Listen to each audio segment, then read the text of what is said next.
Eden, your threads are amazing. What are you wearing? This old thing, Cambo. Yeah. This actually is some brand new merchandise from Cancelled Movie Report. Yes, that's right. Wow. We've got our own merch. Where could I go to find it?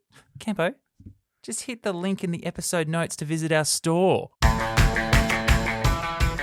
Hello and welcome to Cancelled Movie Report, the documentary podcast series that talks about the best movies that Hollywood never made.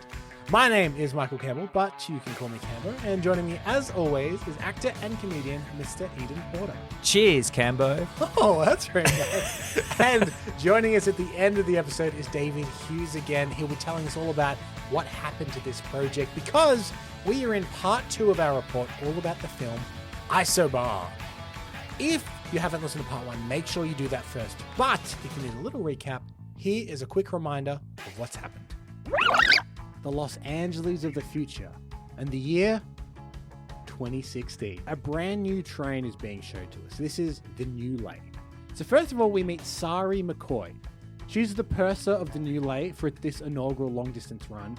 Now we meet Russ PRINE.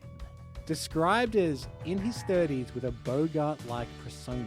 We cut to a private medical car where Ruby and Scanlon, the two doctors, are. Scanlon is visibly weirded out by what's in the tube that they're carrying, because there's a creature in it.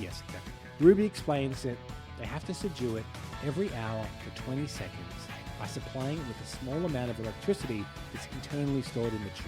The chamber is opening. The creature has grown and it's getting out. Look, do you really want to tell the passengers that there's a monster aboard that can shrivel them up until they look like a giant raisin? We request that all first-class passengers proceed forward to the club in observation cars. Our only security officer is watching the medical car, so we're gonna need some volunteers. Creature on the loose. The passengers starting to gear up, but also we know that someone on the train is working against them. Now, let's get back into the film.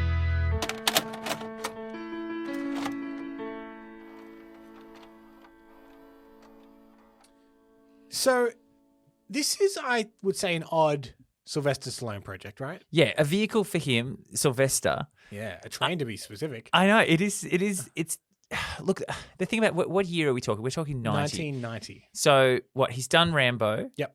But I'd done Rocky as well. And done Rocky. Yeah. So, I'm just trying to think of, has he done Tango and Cash yet?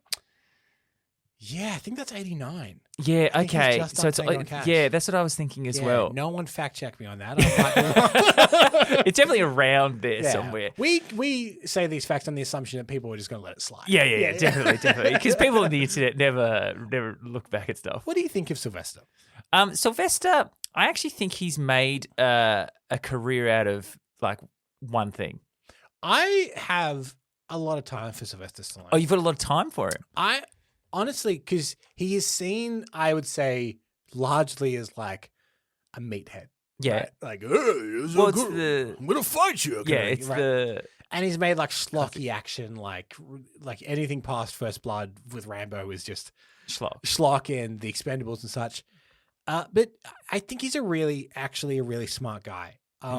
Like the whole tale of him making Rocky is very. I was going to say that's what I'm familiar with that. If yeah, you like saying, no, actor, I need to do this. Yeah. Wrote himself a role, refused to sell it unless he could be in it.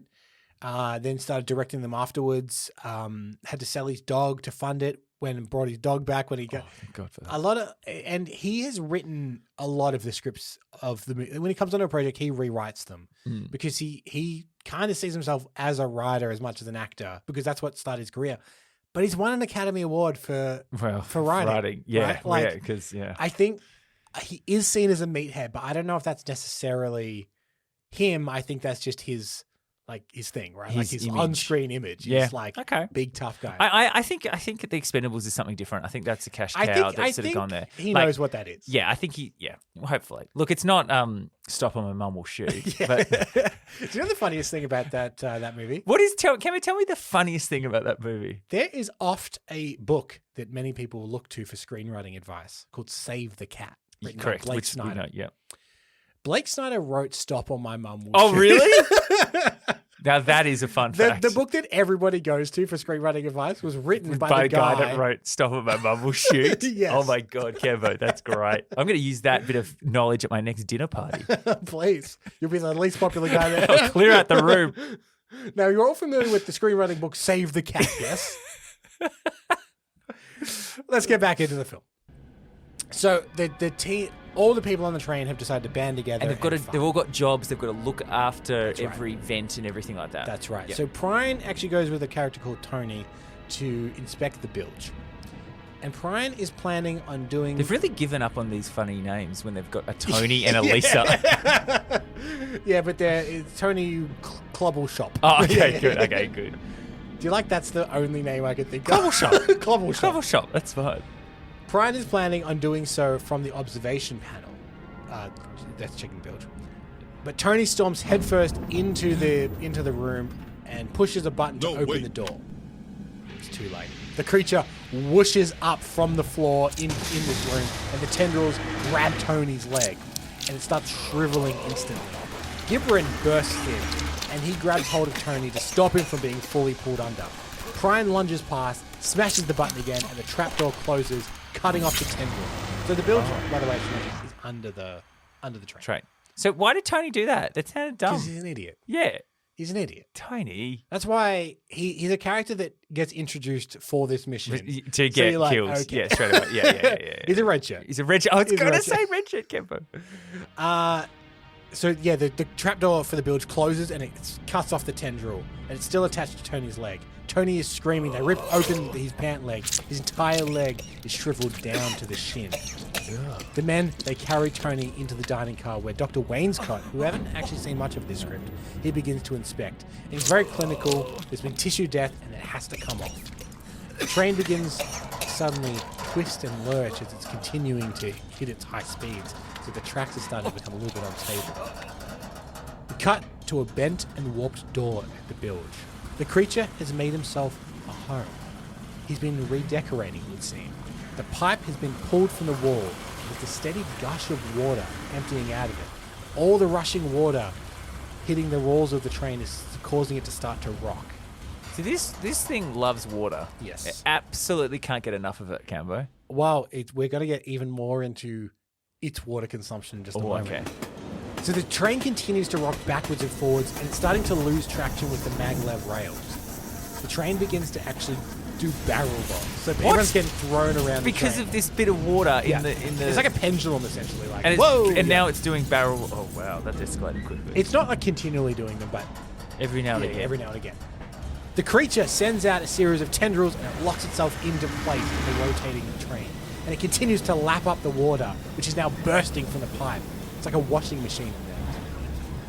The train finally steadies a little, and PRINE and SARI have just been thrown around. SARI manages to get up onto her feet and get the phone. Bertrand, what the hell's happened? When we rolled, we lost maglev. One more like that and we'll break up and derail. You have to stabilize us. No shit. Tell him to speed up. Speed up? Are you insane? I know the train's spec. It's the only chance. Tell them. Ugh. The pencil pusher says to speed up. Shit. It might work. Bertrand, this is PRINE. Where's the ballast leak? The rear kitchen car. The creature? And it's between us and public access. If we can cut the train in 3 pieces, the public access cars, us, and that monstrosity. The people will be safe till they're rescued, and that monster will be isolated. Perfect. Was that a compliment? Ugh. Bertrand, uncouple everything behind the dining car. Wait 10 seconds, then drop the dining car. At this speed, they'll roll to a stop 20 miles apart. You're kidding. I'm serious. Do it. Stand by. Better think of a new plan, boss.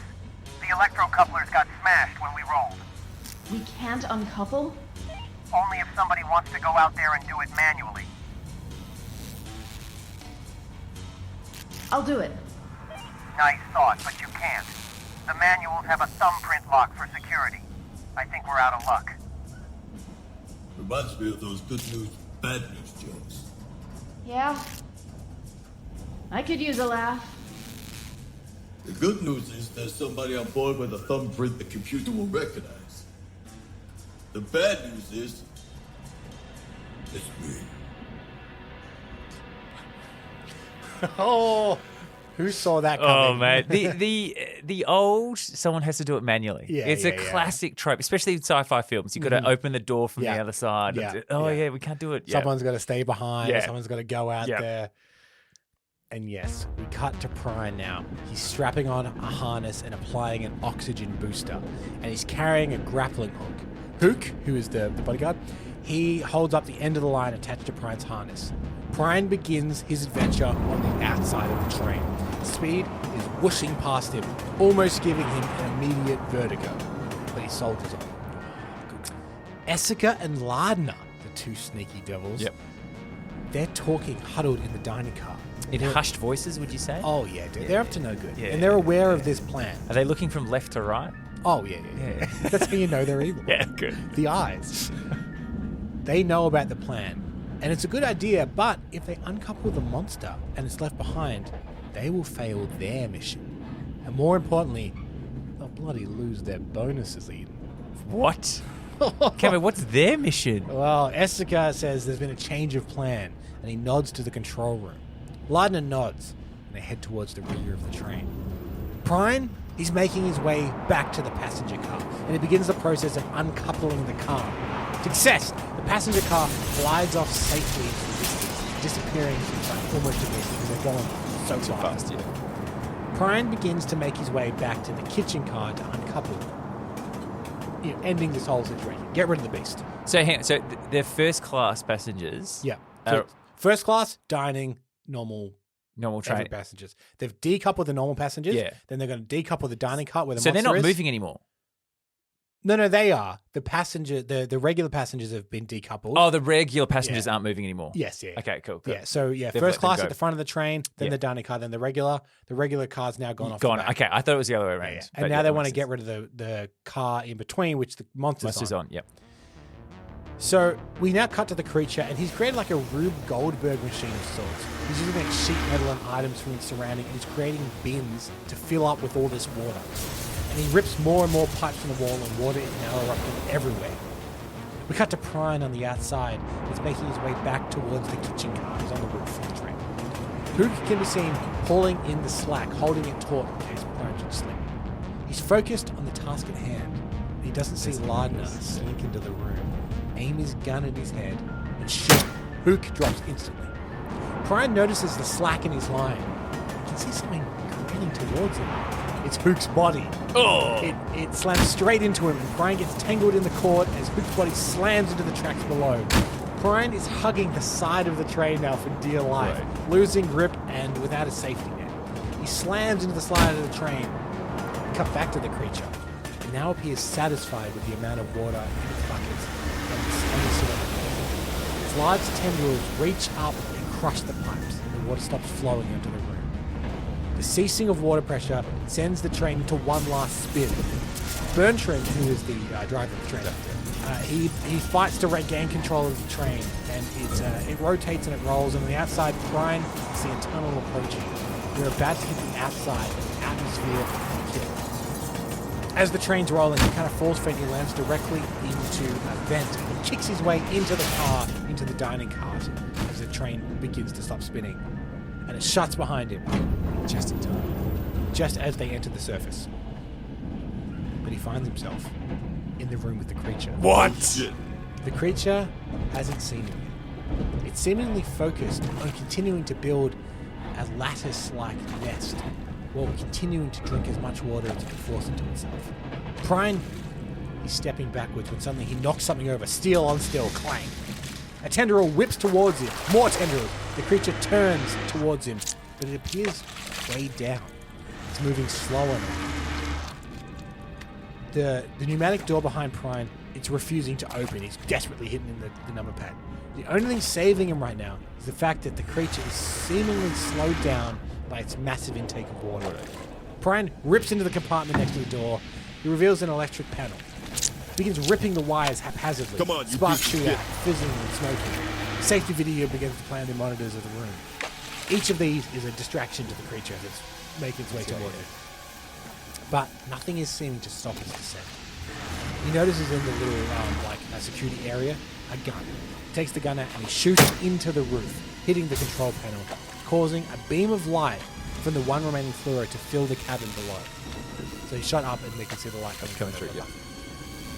It nearly blinds Prime. The creature stops and turns. He can't help himself. It must move towards the light. He turns. A beautifully grotesque wings lift from its side. Prine is kind of mesmerized by this weird creature. He loses grips on the wires he's been holding, and the light goes out again. The creature immediately turns back towards Prine as the doors behind him shoot open, and Prine dives through. The doors shut just behind him, severing 2 tendrils from the creature they shoot at after. So it's attracted to light now. So we're learning rules. I love it when we learn creature rules. It's taking on a lot of water. Yeah. It's evolving. Yeah. And it's attracted to light. Yeah. Do you have any theories so far? So it likes water. So it sounds like it's some sort of hybrid plant creature thing that they've made in there because it needs water to like grow. Right. But it's attracted to light like a moth. Let's see. We now cut to Prine, and he's reconnected with the others. They discuss what needs to be done as Dr. Wainscott is actually inspecting the severed tendril. Mr. Prine, look at this. I've slit the tendril here and pulled it open. Looks like the inside of a zucchini. Oh, great. Prine, first you ruined red meat for me, and now zucchini? What are you gonna leave me with? Tofu? Children, please. These striations here, like an animal muscle tissue, probably incredibly powerful. But see these tubes? They're not blood vessels. Like Mr. Prine has pointed out there. More like something in a plant. Yes. That thing is a plant, at least. As much plant as it is animal. You know what I did? With all that water it tapped from the ballast tanks? It built a fucking greenhouse. Lattice work, tanks, plumbing, everything. That's impossible. Maybe. But I think it's back there right now planning on a little impossible family. You're saying this thing is intelligent? No, it almost had me when the lights went out. Then it turned, like it couldn't help itself. And then these wings fanned out, and it just stood there like it was hypnotized. Of course. It's phototropic. It would have to be. It's so obvious. How did we miss it? You mean it likes light? It doesn't just like it. It's desperate for it. And when it's near it, all other instincts take a back seat. We can kill the lights in different cars, turn them on in other ones. We pin it down where we want it. When we get to Quebec, the authorities can nuke the motherfucker while it's working on its TED. PRINE is brilliant. I couldn't have done better myself. I just want you to hear this. Luke's dead. Oh, Jesus, he had 4 children. That goddamn thing. It didn't do it. He was shot. Shot? You're sure? And the man who impersonated Reggie, he was stabbed. We've got 2 killers on this train. And one of them is human.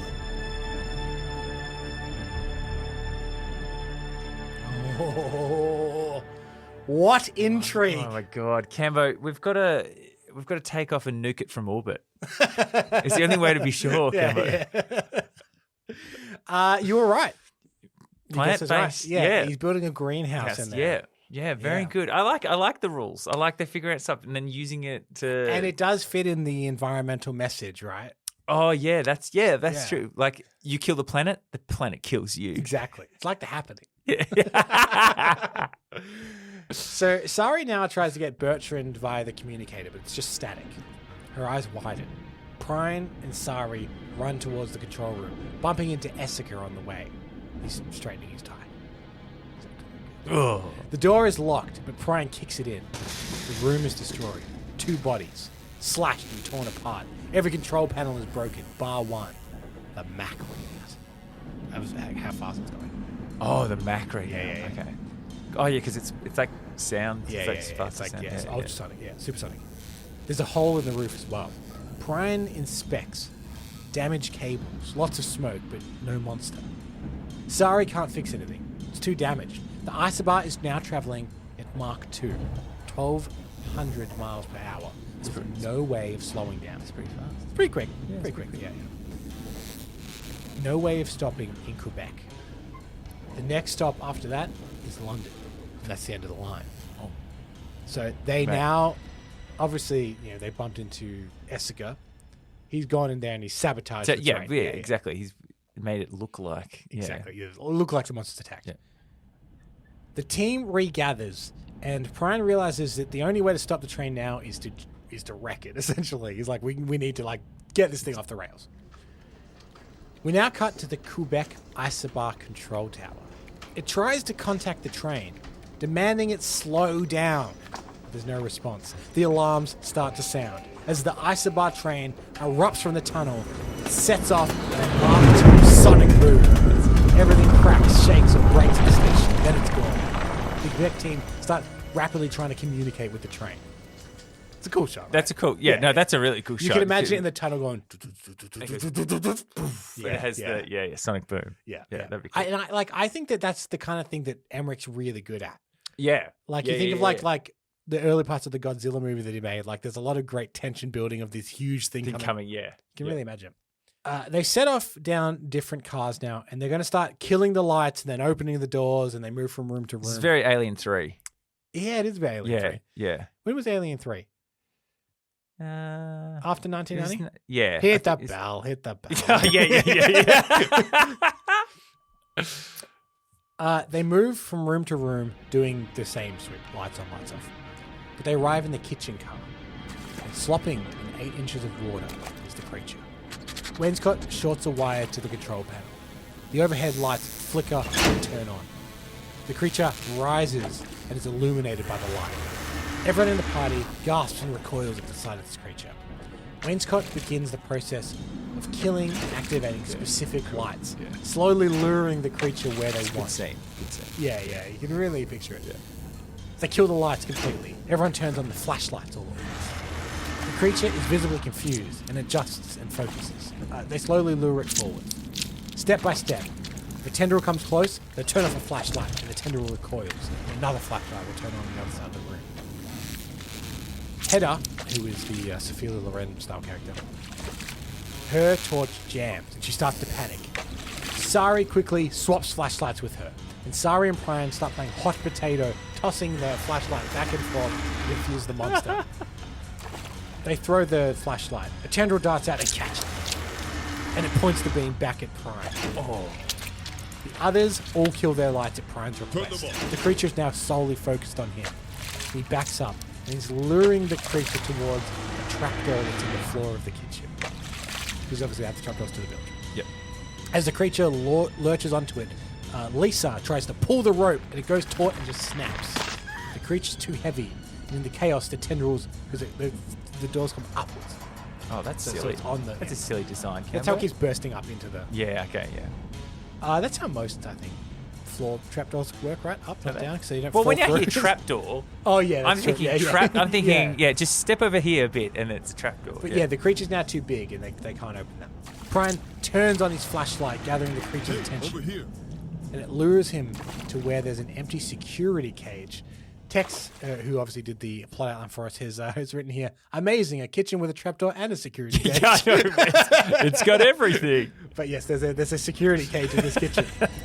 SARI dislodges the chain that's holding the cage, and the momentum drags her through the trapdoor as it falls over the creature, and PRINE is also dragged down with her. The cage slams shut on the creature. The team scrambles, putting chains around the cage and locking the creature inside. They padlock it shut. The creature buckles and writhes against the cage, but it holds. We now join SARI and PRINE, who have just fallen under the train into the water-filled bilge. And WAINSCOTT is trying to check in to see if they're okay. Prine. Good trophy. Are you alive down there? Technically, I'd say so. Well, bravo. Work your way forward and I'll meet you for cocktails. Roger. It's like a coffin. Come on. We'll be up top in a minute. No, I mean up top. It's just a coffin on tracks that we've turned into a palace. And we spend our lives going from one dying city to another. But hey, we have stereo and 3D and pre-drought vodka, so it's okay. Stop it! And as long as we stay underground and indoors, we don't have to see the sky, and we can pretend we don't know about that big hole they found over the South Pole. And how one day we're going to wake up and there won't be any sky anymore. I don't want to hear this!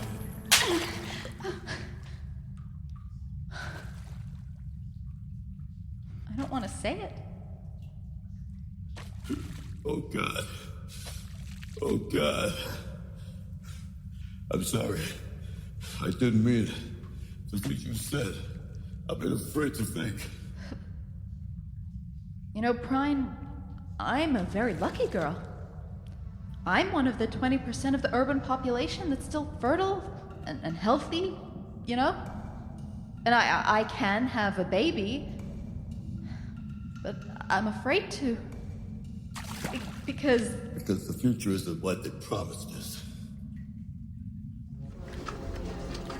We cut now to the ISOBAR control room. We see a supervisor talking to his technicians. Anything? Nothing. All the bands to the flyer are dead. If they couldn't stop here, what happens in London when they run out of tunnel? Chief, you want to look at this? Christ. Maglev failure? No, this is the maglev wave, steady as she goes. But this interference, it's not even a watt, and it's almost like...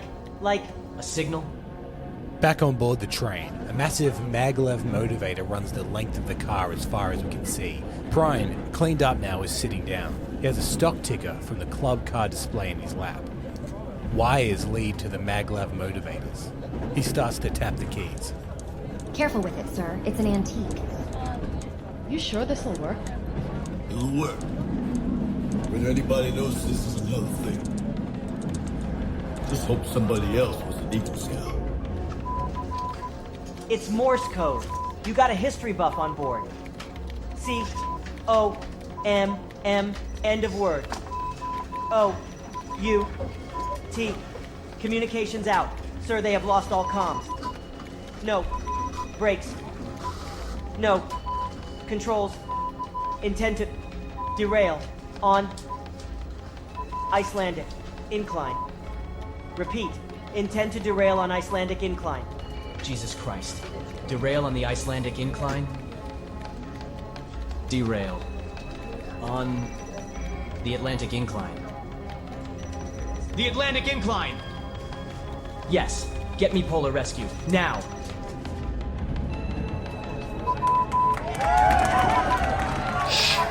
Shoot! Understood. Stand back. Rescue teams will be there. Good luck. Over. Now, before we get into their new plan, Something we're going to touch on. Something else we're going to touch on. Touch on. And how would you be touching on it? Just very Open quickly. palm.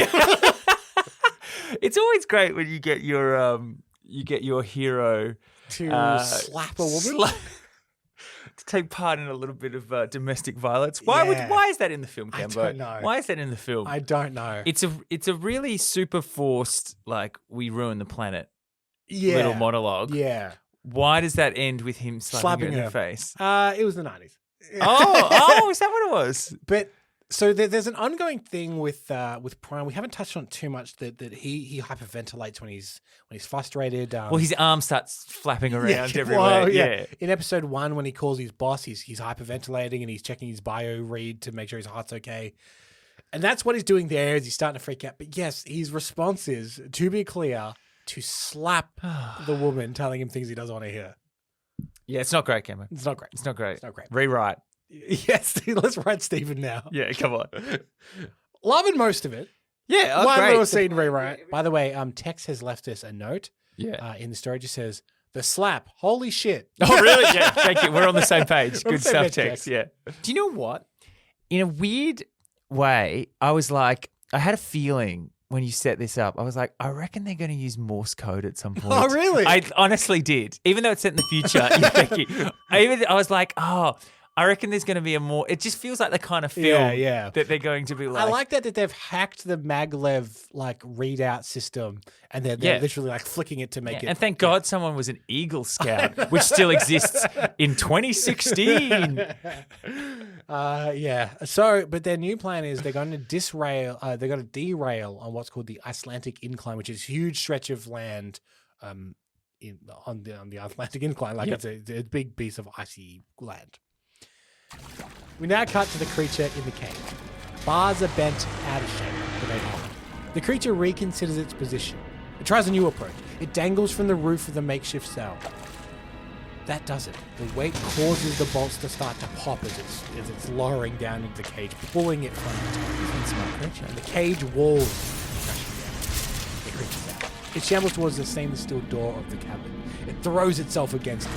The door holds. For now. Back on the team on the train. Somehow Dupree, the big boss, he's managed to patch himself into the system despite the fact that everything's been fried and bugged. And he's ecstatic that the train is ahead of schedule. What? He's ecstatic because it's out of control speed. He's like, this is amazing. People are dead. This is amazing. This is great. Do you know how fast they're doing it? Yeah. We've been killing people with such precision. Yeah, great. PRINE, he interrupts and he starts kind of like yelling back at Dupree, and he caps this off by he moons him. What? Pulls down his pants and he moons the screen that Dupree is on. Was mooning big in the 90s? I think that's the only time it was big, right? Okay. Like the early 90s where it actually says that he moons him. Yeah. Yeah. That's so weird. Yeah, obviously he's been threatened that he's going to lose his job and jail time and whatever. And then Tex has written a note saying this movie is the dumbest. And PRINE, he disconnects the call. But yes, he moons his boss because his boss only cares about the bottom line. Eden, he cares about the schedule. The bottom line, Campbell. Oh. Maybe that's how it comes in. All I care about the bottom line. Oh, show you a bottom line. Yeah, exactly right. GIBRAN enters. He's been exploring and investigating. He confirms that Lardner is one of the men from the thief in the lab. That killed his uncle. They start putting two and two together. It turns out Lardner and ESSICKER, they are the imposters. GIBRAN is sent to go and lock Lardner up. There's 19 minutes until the train is set to crash. And PRINE says that, you know what? He'll go and he'll interrogate ESSICKER.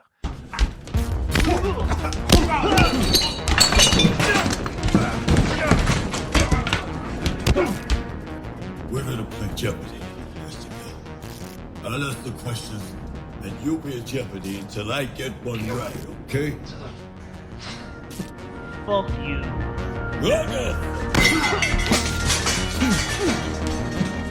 I say you're allowed to working for some biotech firm. Probably one of those big international ones.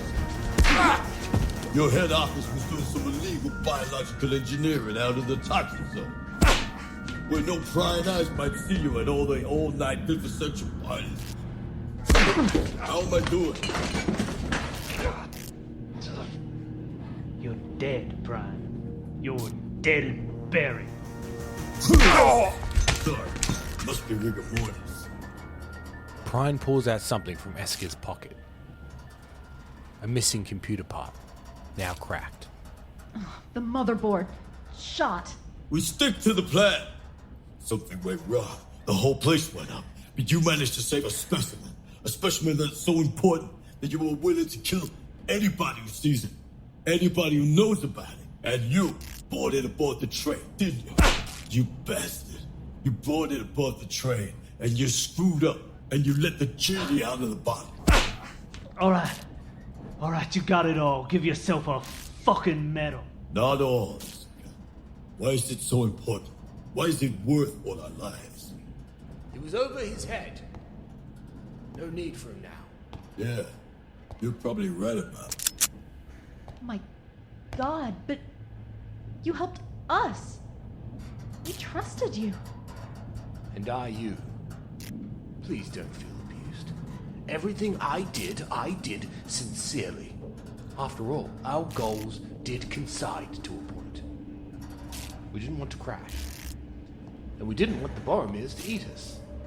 We got the name from George Louis Borges, the Book of Imaginary Beings. It was a creature half plant, half animal, with a ferocious appetite. You see why I had to borrow the name. You made that thing? Why? To save a dying planet, my dear lady. Think about it. The rainforest's gone. The plankton all but gone.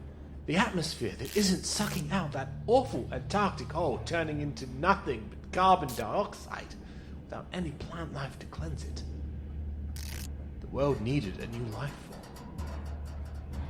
One with the vitality of an animal and the plant's ability to absorb CO2.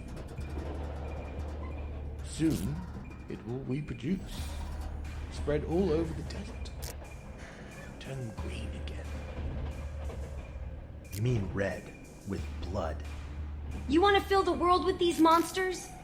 Then you're the greater monster. Our unfortunately vicious cargo is only passing through a momentary, ungainly stage. Like a tadpole before they become a frog.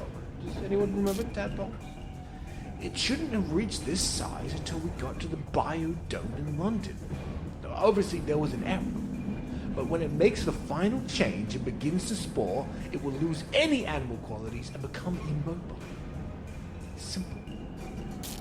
A quite benign growth. Spreading its leaves and roots across the dead wastelands for generations to come. You see, I'm really quite the philanthropist. Oh, bullshit! You're doing this to make a buck! Reggie, you see through me. I confess there is a profit to be made. And surely the man who gave his kids our us can understand that. So you'll make the world live again. For a price. One country at a time. $1 billion at a time. Oh, come on. I am no different from the people that made the AIDS drug, AZT. They give it away for free? Bloody hell they did. $50 a pill. Has anyone been to hospital lately? $1,000 for a CAT scan? Insulin. Little diabetic girl? Sorry, Mom and Dad, you have to pay. It's the way of the world. And when the world is the patient, the doctor's bill can be very steep. But what about all of us? We've seen this little scientific breakthrough.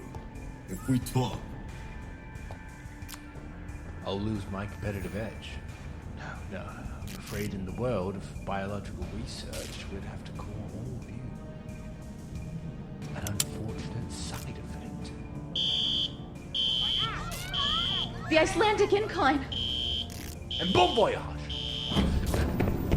We have to get into the pod. you heard what he said. This isn't over. He's planning. Brian, come on! Attention all passengers and crew, attention. Proceed to the nearest safety pod and secure your seatbelt. Stand by for emergency procedures.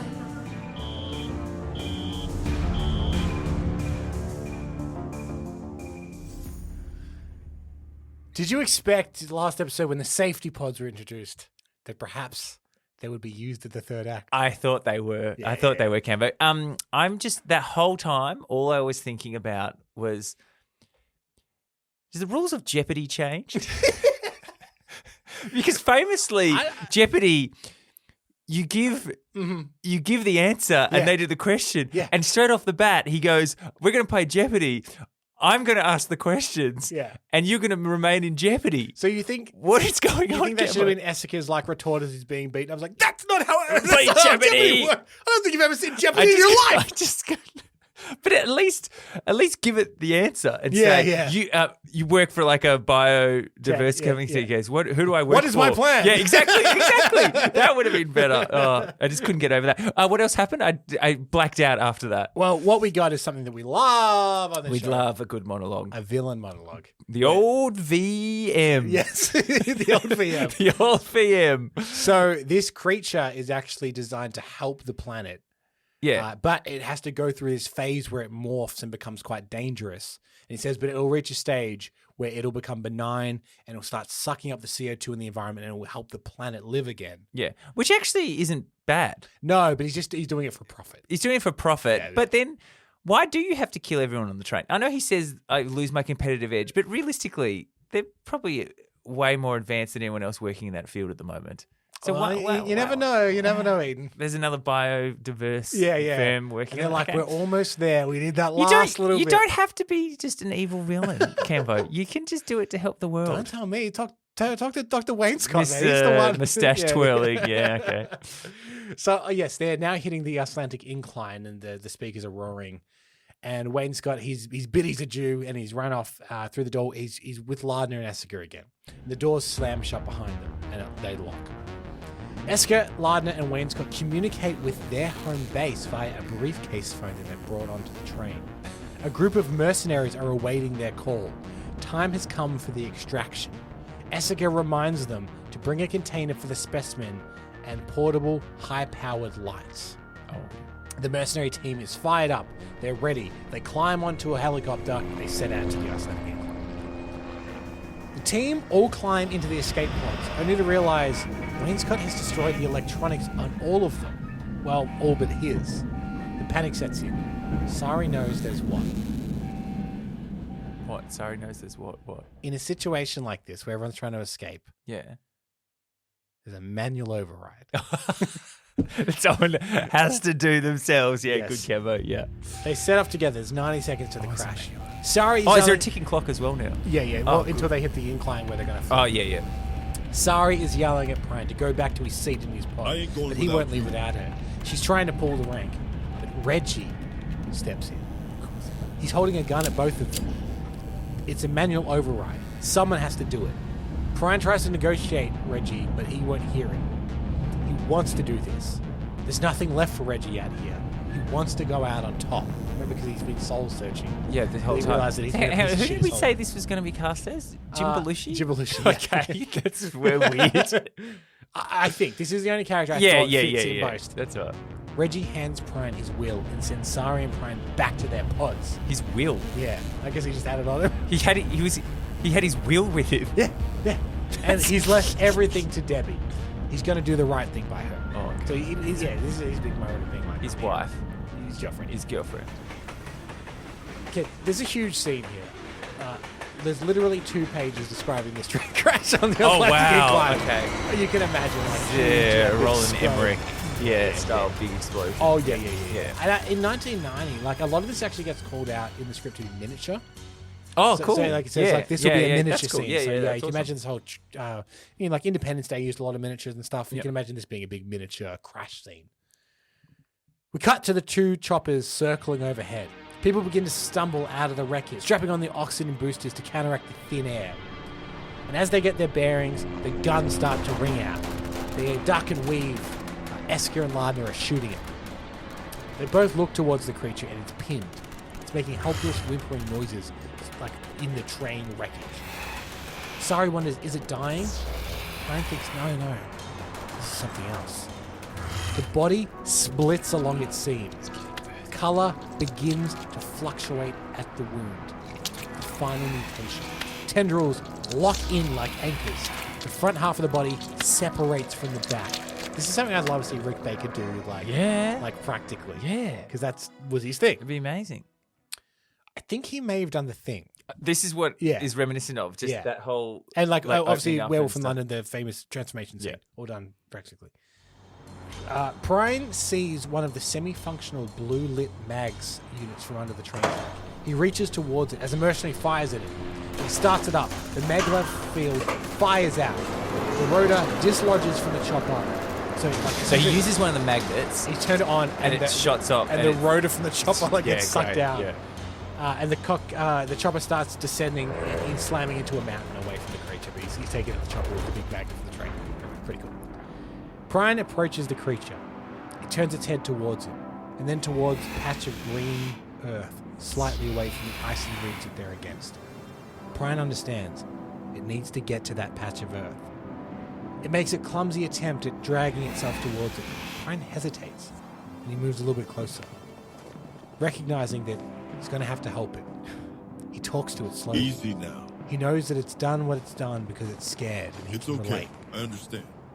He didn't slap a woman, though. Yeah, I was going to say, can he relate? We've all done something. We've all slapped a woman. We've all done that. The creature's like, whoa, hang Hey, on. mate, I wouldn't do that. Prine reaches out his hand, and the creature wraps a tendril around it. Prine sucks his breath in, but it doesn't hurt him. Prine musters his last bit of energy to drag the creature. The creature responds almost with gratitude. It sinks its tendrils into the earth and it shivers. It begins to split open again at the seams. It's turning inside out. A network of wiring roots expands from its body. They burrow into the ground with frenetic energy, and then it's gone. The ground begins to pitch wildly, the earth exploding underneath. Prine is carried skyward by the shuddering growth. The Boromir is in its final form. The limbs that were carrying Prine relax and open. He almost falls out. He's standing amidst a huge alien tree. Pods on the limbs open, revealing beautiful flowers which begin to spore immediately, like a dandelion, an explosion of beautiful colours. Seeds? Asks Sari. No. Says Prine. Hope.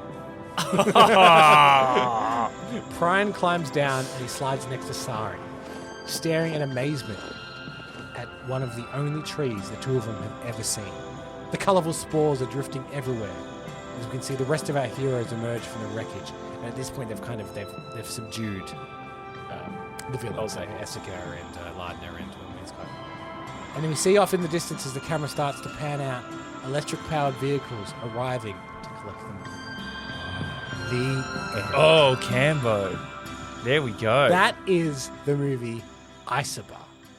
It's a lot different to what I thought it was. I know, right? That's what, like, people see it as, oh, Ridley Scott's Alien on Train, but this is way different. This is way different to that. This is very Roland Emmerich, I think. Very Roland Emmerich, and I know we mentioned it before. I think David mentioned it, but Poseidon Adventure. Yeah. Like, I'm getting huge Poseidon Adventure, just the group of, like, what are we going to do? And all that sort of stuff. Yeah. And the classic Roland Emmerich thing of, like, overlapping stories of people that, like, I've trimmed it a lot, but there is a lot of, like, oh, GIBRAN and Lisa have a little relationship and they're learning about each other's cultures. And you know, that's a trope for all those in the world films. Yeah.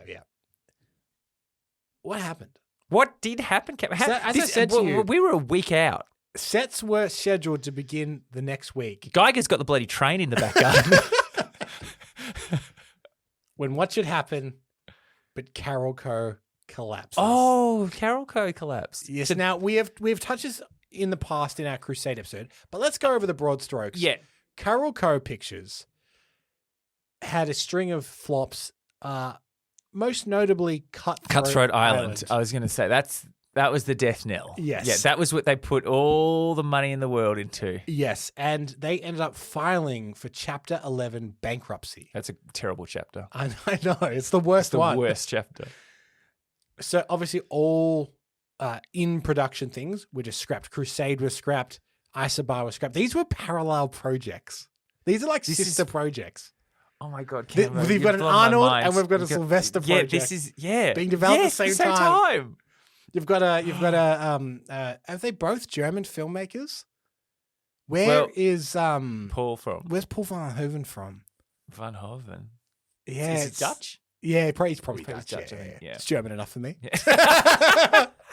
Oh, there's some weird parallels between an Arnie and Sylvester Stallone both being made at the same time. Both Carol Co. both get interrupted when Carol Co. goes under. Because of Cutthroat Island and Gina Davis. Gina Davis.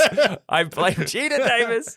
So D'Souza actually said, it was a shock to me when ISOBAR collapsed because everything that I'd ever worked on had always got made. It's a good thing I didn't go out and buy that Rolls Royce. I thought it was a great script and it should have been made, but movies get made not because the script is great, but because somebody likes the script at that point. That was his quote on the project. So, ironically, Carol Co.'s bankruptcy almost gave ISOBAR a second chance because several years after the film company had disbanded, there was a bankruptcy hearing for the company. Where they sold off all the assets. Kassar and Wagner, who are the owners of Carol Co., actually showed up and they they bid on several items that they used to own through Carolco, despite Like the personally. fact that Carolco had left people like millions of dollars in debt. They were trying to buy back projects. Oh my God. There's a funny story in Tales from Development how we're about to get David back on to explain this a bit further. But D'Souza himself attended this bankruptcy hearing with the idea to buy back his ISOBAR script, which he felt was among some of his best work at the time. He said, I think they showed maybe $5 to $7 million in negative cost, he recalled, referring to the amount of money that Carolco had spent on the script, set designs, Rick Baker's creature tests, and directors' pay or play deals, which would have to be paid out for any future profits. Though the bailiff of the hearing said that they were selling things 50 cents to the dollar. So you could get it for half the price. Meaning that the project could be brought for half the cost of the what's secured against it. But D'Souza said, like, that's too much money. I can't spend like $4 million on this script. At least one person seemed to believe that D'Souza had possibly successfully bid on this because Sylvester Stallone was going through a bit of a slump in his career. He'd had Copland, which he was acclaimed for, but didn't do that well. Cliffhanger wasn't the biggest success. He had Judge Dredd, which actually was a Steven D'Souza script as well. Yep. Get Carter, Driven. He was in a bit of a slump. Where was Demolition Man? Yeah, that would have been around there. Yeah. But he was in a bit of a slump in his career. And in the early 2000s, he actually invited Steven D'Souza to a dinner party. And D'Souza recalls, I started to think that the reason I was invited to the party was because they thought that I controlled the rights to ISOBAR. Oh, what? The conversation turned in a very clumsy fashion to the project. He said, you know, we should make that now. I'm ready to make that now. So no one knew who had the rights, and everyone was trying to figure out who it could have been. Because Sylvester got keen on it. He got keen on it. D'Souza wanted it back. The guys from Carolco wanted it. My God, it was a hot script, Campbell. I know. So, in fact, it turns out that the rights to ISOBAR wound up in the hands of two of its biggest long-term fans. Now, David Hughes, please tell us who ended up with the rights to this script.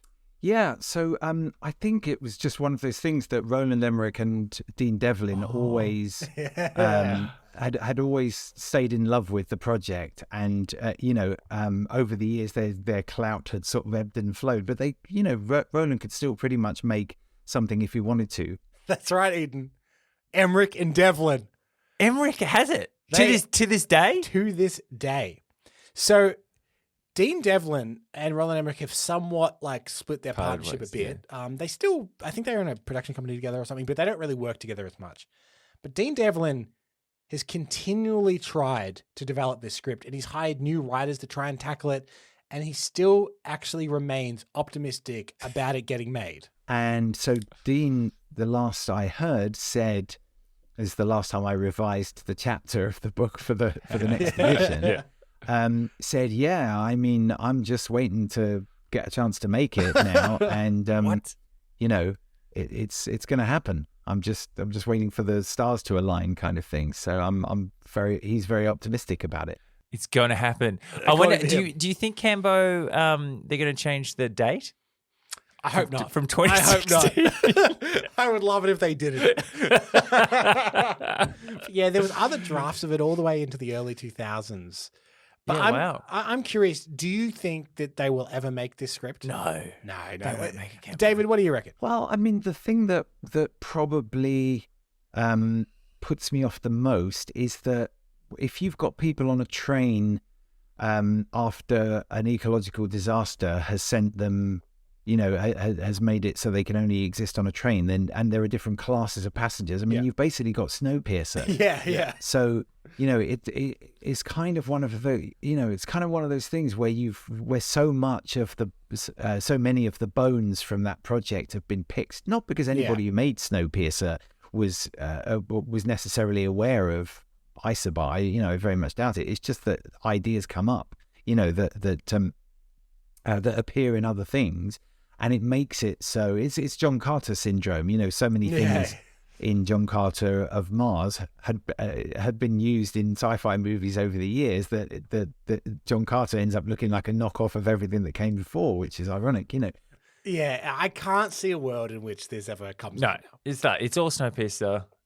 it's and Stallone. He's too old. He's too old now. He's too old now. Who would be the Stallone of his day? Get Tom Holland in there. Yeah, it would be Tom Holland. Wouldn't it? Well, we hope you've enjoyed this report on the cancelled project that was ISOBAR. And we hope you've enjoyed this episode specifically, and we would love it if you could subscribe, be it on Apple Podcasts, Spotify, Google Podcasts, YouTube, wherever you like to listen. That really does help us get discovered in the charts. It would also be terrific if you could leave us a 5-star review, much like this very real one that Eden's going to read out now. Said, really good. I am looking forward to listening to this podcast series. If you care about the movie making process or just unusual story concepts, this is the podcast for you. That's it's from the States, from New 3. Thank you, New 3. Old 3, I was getting sick of them. Oh, yap. If you also want to support the show, you can come join us over on Patreon. You're going to actually hear, I actually sat down with David for almost like 45 minutes talking all about this project. You can hear the whole uncut interview over on our Patreon. Great get again, Cambo. I mean, it's what we do here I on the didn't show. think you were that charming. No. You can weasel your way into these people's lives. It's amazing. Hey, did we miss anything? And is there a movie that you want us to tackle? You can always get in touch with us via cancelledmovies@gmail.com or @cancelledmovies on all of the socials. And if there's a project you want to hear about, why not let us know? You can fill out the form in the episode description, and we may just give it the Cancelled Movie Report treatment. David Hughes, thank you so much for joining us. Tell us, where can people find you? Well, the books are still available. I'm doing a 3rd edition, which is basically all of the stuff in all of the other books, and I'm just going to sort of revise every chapter and put it out as kind of not a new thing, but just like to refresh every chapter. So I've done about 6 chapters so far, and that's sort of talking to people who've come out of the woodwork since, and I didn't know they were involved, or some of the projects have advanced a little over the years, like the kind of ISOBAR one. So I've done some new interviews, and that's kind of an ongoing thing. Cool.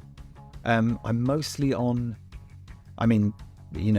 Twitter's being run by a 13-year-old megalomaniac at the moment, so it's difficult to know whether by the time this episode goes out there might not be a Twitter, but I am still David Hughes Twit on Twitter.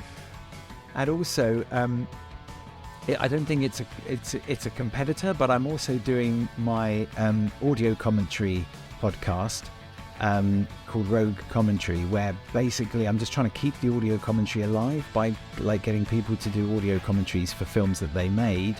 Cool. And the last episode we published was actually Stephen D'Souza on Hudson Hawk. Oh, so he watches Hudson Hawk, and then he tells me why it all went down in a flaming mess, and he needed to have several stiff drinks while I put him through the torture of watching it again. So that was a lot of fun. So that's called Rogue Commentary. Amazing. Great. Well, I am Michael Campbell. I've hosted and edited this episode, and Eden Porter was my co-host too. Thank you, Cambo. And we both produced the show. Lastly, we have to give a massive shout out to our voice cast, which included Mark Sanders as PRINE, Dani Siller as SARI, Jay Zadeh as GIBRAN, and Bill Sunderland as ESSICKER. Make sure you're listening next week with our last cancelled movie of the season, Timothy Dalton's 3rd cancelled James Bond project. Thank you so much, David. We really appreciate it. Great talking to you, man. And if you can't wait for Bond, here's a little sneak peek. No doubt you've heard of the Harrier that crashed in southern China yesterday? Why, yes, it's been all over the news. Unfortunate accident. Well, we're not so sure it was an accident, 007. But the Minister has put this fellow Nigel Yaplin in charge. So, a little diplomacy is in order, Bond. Well, yes. Naturally so. But until then, take care.